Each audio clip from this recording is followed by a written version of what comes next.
encerrada a discussão, em votação. Para declarar o voto, presidente. Calma, Para colegas. declarar voto, senhor presidente. Para declarar voto, vereadora Rosa Frigieri. Eu queria só colocar, acho que é importante todas essas falas, né? Também ouvir com atenção. Teria vários debates para fazer aqui. Acho que é importante fazer esse debate. Mas eu fico um pouco pensando assim, quando a gente fala em pessoas em situação de rua, quando a gente fala da necessidade de políticas públicas, o que toma conta é a discussão do uso de drogas. Isso, para mim, é um viés assim, bem reducionista e bem generalista também daquelas pessoas que estão nessa situação, porque não são todas que usam, óbvio, né? Que a situação da rua leva esses tempos. Faz muitos anos eu pedi para um menininho que ficava sempre, levava umas coisas ali na frente, ainda quando tinha outro restaurante no Senac, e eu disse, tu tá cheirando cola? Ele disse, sim.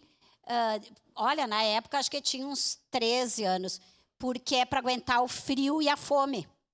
Eu não sei o que está, isso aí faz mais de 10 anos, o que aconteceu com essa pessoa hoje.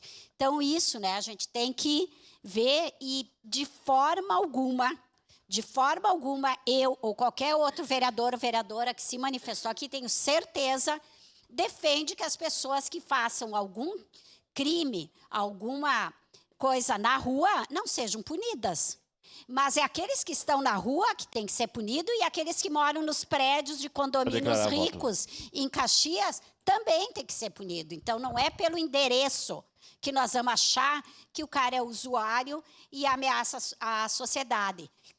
As pessoas que ameaçam a sociedade, muito mais do que usuário, são os traficantes. Esses não estão na rua. E esse é que estimula e que fazem questão que tenha gente sendo usuário de drogas. Isso aqui eu não preciso dizer, todo mundo sabe disso. Talvez a legalização nesse país vai ao encontro disso. A partir que é legalizado, tu tem o controle e tu acaba com os crimes e com o tráfico, que isso sim ameaça toda a sociedade, inclusive nós. Então, isso é uma questão importante. E das religiões, eu acho que o papel é importante, mas como se disse aqui, ele tem que ser complementar. Quem tem que fazer as políticas públicas tem que ser o Estado, e nós vamos cobrar do Estado. Precisamos disso. Obrigado, vereadora.